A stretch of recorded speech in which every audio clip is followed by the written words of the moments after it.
Saudara sekalian dikasihi oleh Tuhan, hari ini gereja merayakan Santo Yusuf, suami Santa Perawan Maria.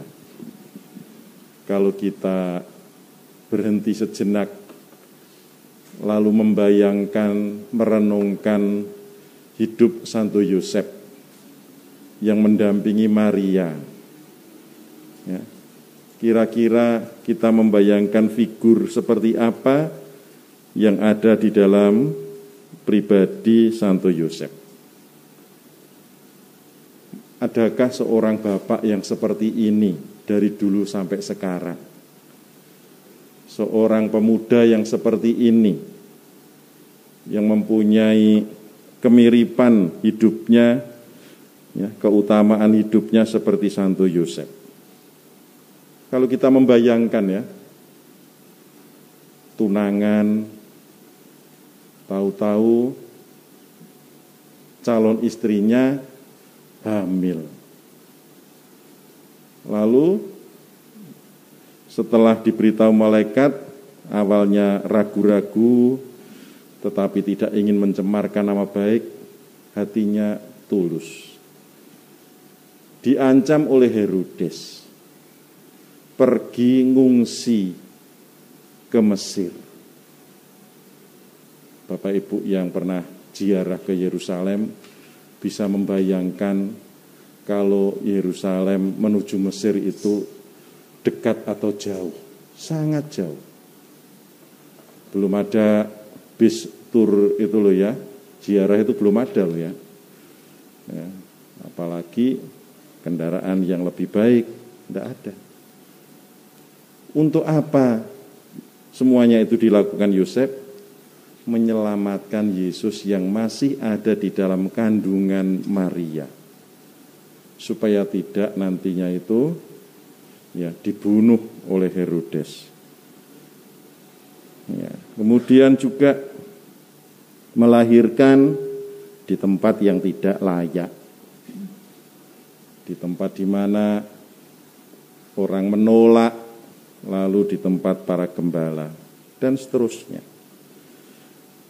Bahkan ketika dia mulai agak remaja, mulai senang tinggal di rumah, ibadat, dan akhirnya mencari Yosef itu, ya, kembali lagi ketika hari-hari penting.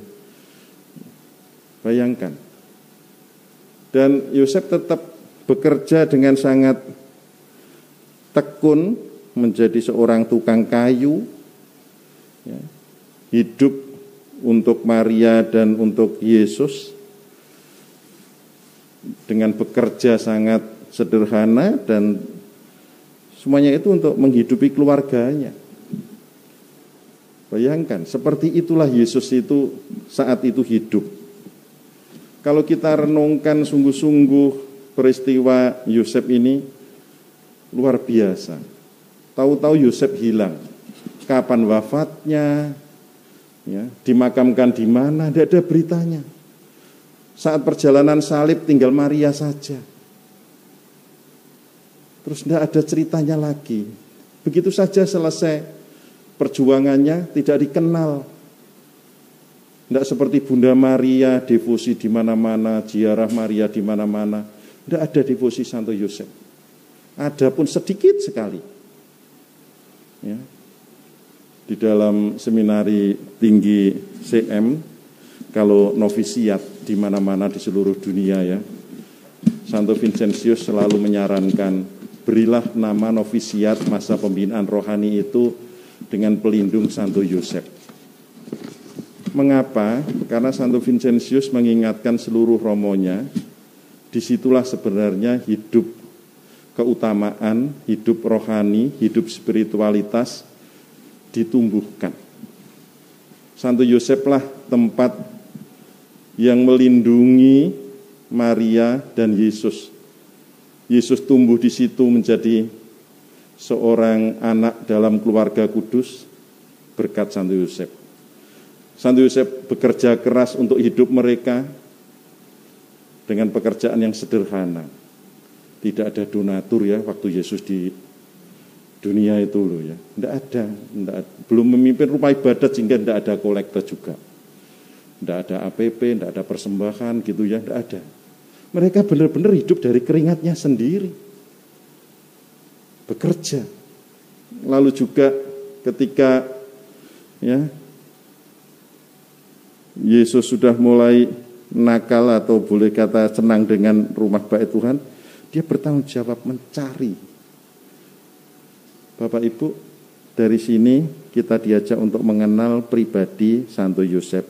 Yang dalam Injil tadi bagaimana perjuangannya mengolah hidupnya ya, sehingga dia menemukan jalan yang diberikan oleh Tuhan, bahwa anak yang ada dalam kandungan itu menurut malaikat dari Roh Kudus, dan dia akan menjadi seorang yang menyelamatkan kehidupan banyak orang, yang akan mengampuni dosa ya, dan dia akan banyak membantu orang lain diselamatkan. Dan Yesus seperti inilah yang kemudian membuat Yosef itu mengikuti jalan Tuhan. Maka kalau kita merenungkan, kita perlu belajar banyak dari Santo Yosef. Hidup pribadinya, hidup rohaninya, hidup spiritualitasnya, tidak pernah omong satu kata pun di dalam kitab suci. Ya, Maria masih omong, anggurnya habis. Ya, masih ngomong. Yosef belas tidak pernah ngomong. Dalam diam, ngomong sekali aja dalam mimpi. Ya, tidur karena ingin menceraikan. Tidak ngomong belas. Tapi perbuatannya langsung tanggung jawab, setia kepada apa yang Tuhan kehendaki. Ya, makanya kalau ada bapak-bapak cerewet itu ya, suruh niru Santo Yosef. Ya, jadi bapak jangan cerewet-cerewet gitu ya. Ya, karena ini Santo Yosef ini figur bapak yang suka menyimpan ya pengalaman hidupnya diolah, dan dia dengan bijaksana mampu menyelamatkan yang terbaik untuk Yesus, untuk Maria. Hatinya tulus, tidak pernah punya pikiran mencemarkan nama orang lain. Nah, ini kan keutamaan-keutamaan ya. Jadi bisa dijadikan teladan bagaimana tempat yang membuat hidup spiritualitas kita itu baik, membuat hidup iman kita itu mendalam, hidup doa kita juga menjadi lebih baik. Wajar kalau kita memberi tempat untuk Santo Yosef. Tahun lalu Paus menjadikan tahun Santo Yosef, ya, membuat novena selama 1 tahun supaya berdoa kepada Santo Yosef. Karena Santo Yosef menjadi pribadi yang sangat bijaksana, yang menjadi tempat di mana Yesus ini semakin diperlancar karya keselamatannya di dunia berkat perannya Santo Yosef. Keutamaan seorang bapak yang luar biasa. Maka ibu-ibu, bapak-bapak, mari kita menjadikan Santo Yosef teladan hidup kita, teladan hidup rohani kita. Setiap keputusan andalkan Tuhan, setiap tanggung jawab andalkan Tuhan. Ikuti Yesus.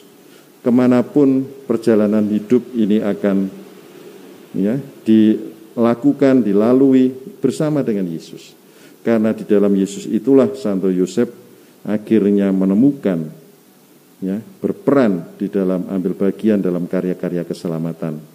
Dengan demikian, kalau kita juga meneladan Santo Yosef, mengikuti ya contoh-contoh hidupnya, ya, kita juga akan menjadi orang yang tanggung jawab terhadap keluarga, tanggung jawab terhadap ya pekerjaan kita, tanggung jawab terhadap keselamatan orang lain. Itulah Santo Yosef. Semuanya itu juga menjadi kekayaan kita, kekayaan ya gereja, supaya kekayaan yang menyelamatkan ini bisa menjadi kekayaan kita semua di dalam hidup iman kita. Amin.